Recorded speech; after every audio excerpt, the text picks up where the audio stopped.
अस्सलाम वालेकुम student, this is your physics teacher Mohammad Kashif Anees. तो कैसे हैं आप सब। अब हम देखने जा रहे हैं, हमारे पास एक नया टॉपिक जो कि रिलेटेड है स्केलर्स और वेक्टर्स से भी। और इसमें अब हम स्टार्ट करने जा रहे हैं मल्टीप्लिकेशन ऑफ वेक्टर। अब देखें बेटा, मल्टीप्लिकेशन ऑफ वेक्टर जो है जी, वो दो कैटेगरीज़ में जो है डिवाइड हो जाती हैं, जिसमें से जो पहली कैटेगरी है वो है डॉट प्रोडक्ट की, जिसको हम लोग जो है वो स्केलर प्रोडक्ट भी कहते हैं। और जो दूसरी कैटेगरी है वो है क्रॉस प्रोडक्ट की, जिसको हम लोग वेक्टर प्रोडक्ट भी कहते हैं। अब डॉट प्रोडक्ट जो है, इसमें आपके पास होती हैं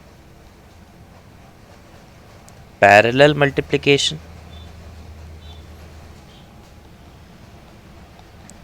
लेकिन जो आपका क्रॉस प्रोडक्ट है बच्चों, इसमें आपके पास होती हैं परपेंडिकुलर मल्टीप्लिकेशन।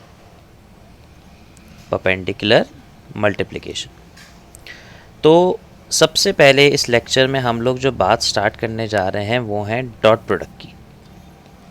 अभी जो डॉट प्रोडक्ट है ये बेसिकली क्या है, तो डॉट प्रोडक्ट को अगर हम एप्टीट्यूड फिजिक्स के हवाले से पढ़ें तो डॉट प्रोडक्ट की सिग्निफिकेंस ये है कि अगर हमें दो वेक्टर्स को मल्टीप्लाई करना हो और दो ऐसे वेक्टर्स को मल्टीप्लाई करना हो जो कि एक सिमिलर डायरेक्शन में आ जाएं, तो इनको बनाने के लिए या इनको समझने के लिए हमें जिस चीज़ का सहारा लेना पड़ता है वो है हमारा डॉट प्रोडक्ट।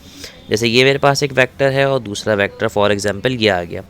अब एडिशन में जब हम लोग ऐड करते थे तो हम हेड पे टेल रखा करते थे, लेकिन मल्टीप्लिकेशन में हम जो है दोनों की टेल्स को आपस में कंबाइन कर देते हैं। अब let's suppose this is my vector A and this is my vector B. अब अगर मैं आपसे कहूँ कि भाई आपको पैरेलल वेक्टर्स को मल्टीप्लाई करना है, इसका मतलब सेम डायरेक्शन में लाना पड़ेगा। तो सेम डायरेक्शन में अब आप कैसे लाओगे, ए की तो अपनी एक डायरेक्शन है, बी की तो अपनी एक डायरेक्शन है, तो अब आप इसके कंपोनेंट ब्रेक करो। तो अगर मैं आपसे कहूँ कि भाई फॉर एग्जांपल मैं ए की प्रोजेक्शन, जो कि असल में ए का साया होता है, इसको समझने के लिए हम रेफरेंस ले सकते हैं आपके पास रेजोल्यूशन ऑफ वेक्टर से, जिसमें फॉर एग्जांपल ये आपके पास एक वेक्टर है और अगर मैं आपसे कहूँ कि भाई इस वेक्टर का कुछ हिस्सा जो है वो एक्स पर लाई करता है, जो कि कहलाएगा इस वेक्टर का एक्स कॉम्पोनेंट, और कुछ हिस्सा जो है बच्चों वो वाई पे लाई करता है, जो कहलाएगा इस वेक्टर का वाई कॉम्पोनेंट, तो गलत बात नहीं होगी। उसी तरह से अगर इनके दरमियान जो एंगल थीटा है और ये बेसिकली मैंने यहाँ पे एक बल्ब लगा दिया और इसकी लाइट से इसका जो साया है वो उस पर गिरा, तो पता ये चला कि इतना जो हिस्सा है वो वेक्टर बी का कवर कर लिया वेक्टर ए ने। तो असल में ये कहलाएगी ए की प्रोजेक्शन बी पे। क्या कहलाएगी? Projection of a on to b. ठीक है। अब आपके पास क्या होगा, अगर आप देखें तो ये दोनों जो वेक्टर्स हैं वो एक सिमिलर डायरेक्शन में, और ये बात इस बात को जस्टिफाई करती है कि ये आपके पास कौन सी मल्टीप्लिकेशन है। बिल्कुल सही जवाब, पैरेलल मल्टीप्लिकेशन है। और असल में ये ए की प्रोजेक्शन बी पर जो है वो कौन सा कंपोनेंट है, वो है ए का एक्स कंपोनेंट। ठीक है। और हम पहले से ही बात जानते हैं कि भाई जो एक्स कंपोनेंट होता है उसका फॉर्मूला होता है ए कॉज ऑफ थीटा, ये मैट्रिक की नॉलेज है। और जो वाई कंपोनेंट होता है उसका फॉर्मूला होता है ए साइन ऑफ थीटा। तो ऑटोमेटिकली इसका जो फॉर्मूला है वो बराबर हो जाएगा ए कॉज ऑफ थीटा के। अब अगर हम इसका अपना फॉर्मूला निकालें तो देखें डॉट प्रोडक्ट को लिखने का एक फॉर्मेट होता है जिसमें हम लिखते हैं ए डॉट बी और हम मल्टीप्लाई करते हैं पैरेलल वेक्टर्स को। तो लेट्स सपोज हमने इस वेक्टर के मैग्नीट्यूड को इस वेक्टर के मैग्नीट्यूड से मल्टीप्लाई कर दिया, क्योंकि ये दोनों पैरेलल हैं। तो ए की प्रोजेक्शन बी इंटू बी हो गया, और ए की प्रोजेक्शन बी की जगह पे मैं लिख सकता हूँ a cos of theta into b. और अब अगर इनको मैं अरेंज करूँ तो आपके पास एक जाना माना फॉर्मूला आ जाएगा जो कि होता है A dot B is equals to A B cos of theta बच्चों। और ये है वेक्टर प्रोडक्ट का बेसिक फॉर्मूला जो कि आपको अच्छी तरह से याद होना चाहिए। ठीक है। तो ये होता है वेक्टर प्रोडक्ट को, डॉट प्रोडक्ट को निकालने का काम, और जो कि असल में दो वेक्टर्स के दरमियान में ऑर्थोगोनैलिटी चेक करता है कि भाई क्या दो वेक्टर्स आपस में 90 डिग्री पर हैं या नहीं, जो कि असल में हम प्रोजेक्शन से निकाल सकते हैं। क्योंकि देखें जो प्रोजेक्शन है उसके बारे में एक बात याद रखें, प्रोजेक्शन जो है वो होती है मैक्सिमम और दूसरी होती है मिनिमम। तो प्रोजेक्शन मैक्सिमम होती है 0 डिग्री पर, जब दो वेक्टर्स बिल्कुल एक दूसरे के लिहाज से क्या हो जाएं, पैरेलल हो जाएं, इस तरह से एक का साया पूरा दूसरे पे ओवरलैप करे। और मिनिमम होती है 90 डिग्री पर, क्योंकि 90 डिग्री वाले वेक्टर्स का एक दूसरे पे कोई साया नहीं करता।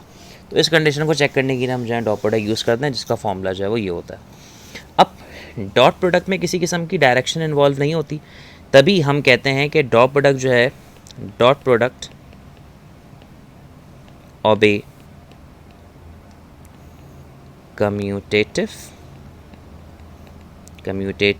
And distributive property.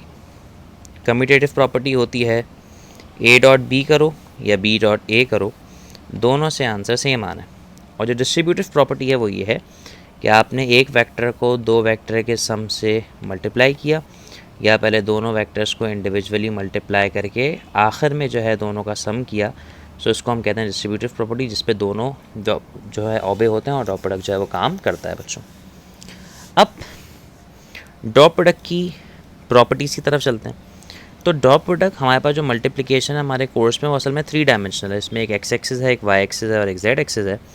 और दोनों की एक्सिस को समझने के लिए हमारे पास एक वेक्टर होता है, इसको हम कहते हैं यूनिट वेक्टर, जो कि होता है आई, दूसरा होता है जे, और तीसरा जो वेक्टर है जी वो होता है के। और ये आई जे के जो हैं ये सब के सब जो हैं यूनिट वेक्टर्स हैं, और अगर आप इनका मैग्नीट्यूड निकालें तो वो ऑटोमेटिकली 1 निकलता है। ठीक है। अब फॉर एग्जांपल अगर मैं आपसे कहूँ कि भाई एक वेक्टर जो है वो एक्स एक्सिस पे बना हुआ है और दूसरा वेक्टर जो है वो भी एक्स एक्सिस पे बना हुआ है, तो हम कह सकते हैं कि भाई फॉर एग्जांपल इसका मैग्नीट्यूड था 1 मीटर, इसका मैग्नीट्यूड था 1 मीटर। डायरेक्शन क्या थी आई, डायरेक्शन क्या थी आई। ये था वेक्टर ए और ये था वेक्टर बी। तो आपने अगर इनका डॉट प्रोडक्ट निकालना है तो इनका डॉट प्रोडक्ट होगा a dot B is equals to A b cos 0 degree. A की जगह पे आपने कुछ नहीं लिखा, फॉर एग्जांपल आप लिख सकते हो कि भाई ए की जगह पे आई आ गया और बी की जगह पे भी आई आ गया वेक्टर की फॉर्म में।